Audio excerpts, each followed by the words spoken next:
साथियों नमस्कार। बहुत स्वागत है हमारे इस चैनल में। दोस्तों इस वीडियो के अंदर अभी हम लोगों के लूसेंट जनरल नॉलेज इससे रिलेटेड टॉप 40 क्वेश्चन देखने वाले हैं, जो कि आपके आने वाले एग्जाम से railway NTPC group D SSC और दिल्ली पुलिस के लिए काफ़ी इम्पोर्टेंट है। तो आप इस वीडियो को बहुत ध्यान से लास्ट तक देखिए। चैनल पर नया है तो चैनल को सब्सक्राइब करें, जो पास वाले घंटे का निशान है उसे भी ऑन कर दें, ठीक है। तो चलिए शुरू करते हैं। देखिए यहाँ पर हमारा पहला क्वेश्चन है, निम्नलिखित नदियों की लंबाई के संदर्भ में अवरोही क्रम में व्यवस्थित करें। तो देखिए आपको इन नदियों को लंबाई के संदर्भ में अवरोही क्रम यानी घटते क्रम में व्यवस्थित करना है, यानी सबसे लंबी नदी, उसके बाद उससे छोटी, इस तरह से करके आपको इसमें बताना है। तो देखिए यहाँ पर जो सबसे लंबी नदी है वो है गोदावरी नदी। इसकी लंबाई कितनी है? तो देखिए इसकी जो लंबाई है वो है 1465 किलोमीटर है, ठीक है। उसके बाद यहाँ पर नर्मदा नदी है, इसकी लंबाई कितनी है? तो देखिए इसकी जो लंबाई है वो है 1312 किलोमीटर, ठीक है। उसके बाद महानदी है, इसकी लंबाई कितनी है? तो इसकी लंबाई जो है 815 किलोमीटर है, ठीक है। उसके बाद यहाँ पर ताप्ती नदी है, इसकी लंबाई कितनी है? तो देखिए इसकी जो लंबाई है वो है 724 किलोमीटर, ठीक है। तो यहाँ पर बी करेक्ट हो जाएगा। क्वेश्चन नंबर 2 है, यदि पृथ्वी का द्रव्यमान वही रहे और त्रिज्या 1% कम हो जाए तब पृथ्वी तल पर जी का मान निम्नलिखित में से क्या होगा? तो देखिए पृथ्वी तल पर जो जी का मान होगा वो होगा 2% जो है बढ़ जाएगा, ठीक है। क्वेश्चन नंबर 3 है, अंडमान व निकोबार द्वीप समूह किस उच्च न्यायालय के क्षेत्राधिकार में आते हैं? तो देखिए अंडमान व निकोबार द्वीप समूह जो है ये कोलकाता उच्च न्यायालय के अधिकार क्षेत्र में आते हैं, ठीक है। इसके अलावा अभी वर्तमान में कुल कितने उच्च न्यायालय हैं? तो देखिए अभी वर्तमान में ये कुल 25 उच्च न्यायालय हैं, ठीक है। क्वेश्चन नंबर 4 है, निम्नलिखित विधेयकों में से किस एक का भारतीय संसद के दोनों सदनों द्वारा अलग अलग विशेष बहुमत से पारित होना आवश्यक है? तो देखिए इसका करेक्ट आंसर ऑप्शन डी हो जाएगा। वित्त विधेयक को जो है ये भारतीय संसद के दोनों सदनों द्वारा अलग अलग विशेष बहुमत से पारित होना जो है आवश्यक है, ठीक है। क्वेश्चन नंबर 5 है, सूर्य गिरते एक परिक्रमा के लिए निम्नलिखित में से कौन सा एक ग्रह अधिकतम समय लेता है या फिर लेती है? तो देखिए सूर्य के गिर्द एक परिक्रमा में सबसे अधिक समय जो है ये बृहस्पति ग्रह लेता है। कितना समय लेता है? तो इसको लगभग एक परिक्रमा करने में 12 वर्ष लगता है, ठीक है। और बृहस्पति ग्रह जो है सौरमंडल का सबसे बड़ा ग्रह है, ठीक है। क्वेश्चन नंबर 6 है, भागीरथी और अलकनंदा नदियाँ निम्नलिखित में से कहाँ पर मिलकर गंगा कहलाती है? तो देखिए भागीरथी और अलकनंदा नदियाँ जो है ये देवप्रयाग में मिलकर गंगा कहलाती है, ठीक है। क्वेश्चन नंबर 7 है, इंसुलिन का उत्पादन निम्नलिखित में से किसके द्वारा किया जाता है? तो देखिए इंसुलिन का जो उत्पादन किया जाता है तो ये आइलेट्स ऑफ लैंगरहैंस के द्वारा जो है किया जाता है, ठीक है। क्वेश्चन नंबर 8 है, निद्रा रोग यानी स्लीपिंग सिकनेस नामक बीमारी होती है। तो देखिए निद्रा रोग जो है ये ट्रिपैनोसोमा नाम के कोशिकीय जीव के द्वारा होती है, ठीक है। निद्रा रोग किसके द्वारा होती है? तो ये ट्रिपैनोसोमा नाम के एक कोशिकीय जीव के द्वारा होती है, ठीक है। क्वेश्चन नंबर 9 है, ईस्ट और मशरूम निम्नलिखित में से क्या है? तो देखिए ईस्ट और मशरूम जो है ये एक फफूंदी है, ठीक है। सी करेक्ट हो जाएगा। क्वेश्चन नंबर 10 है, दुग्ध प्रोटीन को पचाने वाला एंजाइम निम्नलिखित में से कौन सा है? तो देखिए दुग्ध प्रोटीन को पचाने वाला जो एंजाइम है वो है रेनिन, ठीक है। सी करेक्ट हो जाएगा। क्वेश्चन नंबर 11 है, निम्नलिखित में से किसने एक्स किरणों का आविष्कार किया था? तो देखिए एक्स किरणों का आविष्कार जो है ये किया था रोंटजन ने, ठीक है। इसके अलावा रदरफोर्ड ने किसका आविष्कार किया था? तो देखिए रदरफोर्ड ने ये प्रोटॉन का आविष्कार किया था, ठीक है।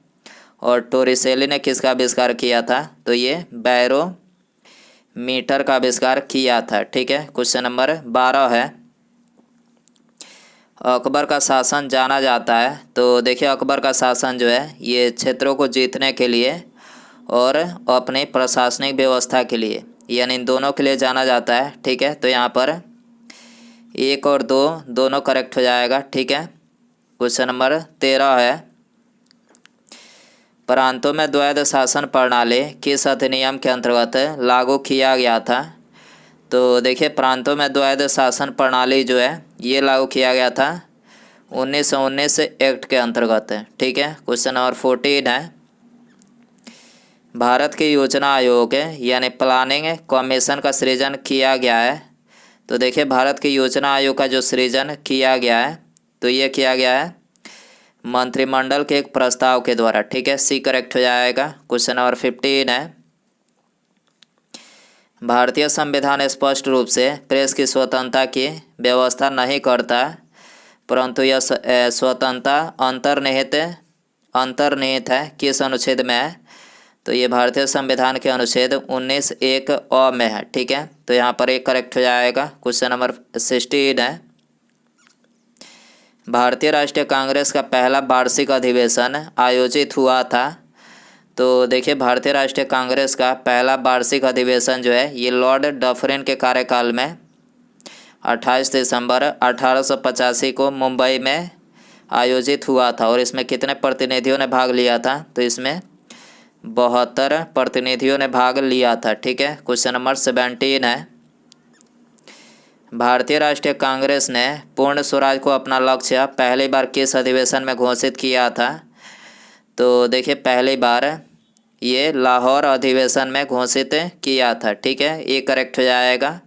क्वेश्चन नंबर 18 है, निम्नलिखित में से किस में कोबाल्ट होता है? तो देखिए, जो कोबाल्ट होता है तो ये होता है विटामिन B12 में। ठीक है, क्वेश्चन नंबर 19 है, भारत में सूर्यास्त सबसे पहले कहाँ पर होता है? तो देखिए, भारत में सूर्योदय जो सबसे पहले होता है तो ये अरुणाचल प्रदेश में होता है, और सूर्यास्त सबसे पहले कहाँ पर होता है? तो ये कन्याकुमारी में होती है। ठीक है, यानी सूर्यास्त, तो यहाँ पर डी करेक्ट हो जाएगा।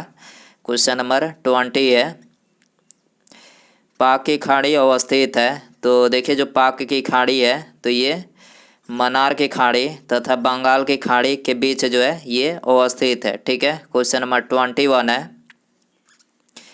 भारत में न्यायिक पुनरीक्षण यानी जुडिशियल रिव्यू की संकल्पना निम्नलिखित में से किस देश के संविधान से ली गई है? तो देखिए, भारत में न्यायिक पुनरीक्षण की संकल्पना जो है ये संयुक्त राज्य अमेरिका के संविधान से ली गई है। ठीक है, क्वेश्चन नंबर 22 है, महात्मा गांधी जी के द्वारा दक्षिण अफ्रीका में प्रकाशित की गई पत्रिका का नाम निम्नलिखित में से क्या था? तो देखिए, इस पत्रिका का जो नाम था वो था इंडियन ओपिनियन। ठीक है, सी करेक्ट हो जाएगा। क्वेश्चन नंबर 23 है, समान कार्य के लिए समान वेतन भारत के संविधान में सुनिश्चित किया गया है। तो यह एक राज्य के नीति निर्देशक सिद्धांतों का एक अंग है। ठीक है, समान कार्य के लिए समान वेतन भारतीय संविधान में सुनिश्चित किया गया है, तो एक राज्य के नीति निर्देशक सिद्धांतों का अंग है। ठीक है, तो यहाँ पर बी करेक्ट हो जाएगा। क्वेश्चन नंबर 24 है, शुक्र ग्रह पर एक दिन पृथ्वी के कितने दिनों के बराबर होता है? तो देखिए, शुक्र ग्रह पर जो एक दिन होता है तो पृथ्वी के ये 117 दिन के बराबर होता है। ठीक है, इसके अलावा शुक्र जो है ये पृथ्वी का निकटतम ग्रह है और इसका कोई उपग्रह नहीं है। ठीक है, और इसे भोर का तारा या फिर सांझ का तारा भी बोला जाता है। ठीक है, क्वेश्चन नंबर 25 है, भारतीय मानक समय तथा ग्रीनविच नामक समय के बीच कितने समय का अंतर होता है?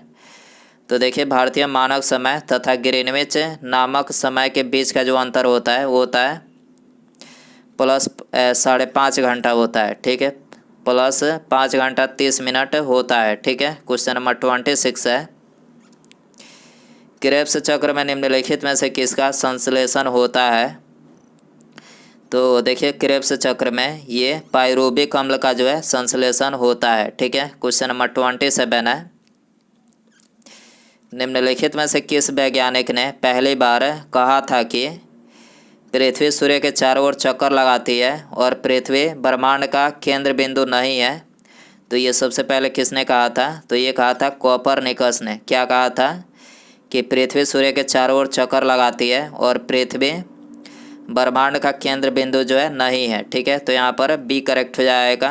क्वेश्चन नंबर 28 है, नर्मदा नदी का उद्गम होता है। तो देखिए नर्मदा नदी का जो उद्गम होता है तो ये अमरकंटक से होता है। ठीक है, क्वेश्चन नंबर 29 है, राष्ट्रपति अध्यादेश कितने काल तक प्रभावी रह सकता है? तो देखिए राष्ट्रपति अध्यादेश जो है ये 6 महीने तक जो है प्रभावी रह सकता है। ठीक है, क्वेश्चन नंबर 30 है, गैस एजेंसियों द्वारा सिलेंडरों में भरकर दी जाने वाली कुकिंग गैस होती है।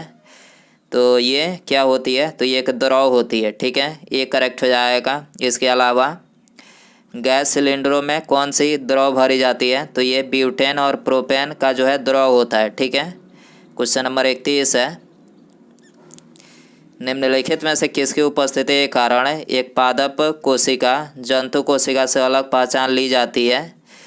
तो ये ली जाती है कोशिका भित्ति के द्वारा जो है एक पादप कोशिका जंतु कोशिका से एक अलग पहचान जो है ली जाती है। ठीक है, क्वेश्चन नंबर 32 है, 30 डिग्री दक्षिण और 30 डिग्री उत्तर से भूमध्य रेखा की ओर बहने वाले सनातन पवनों को निम्नलिखित में से क्या कहा जाता है?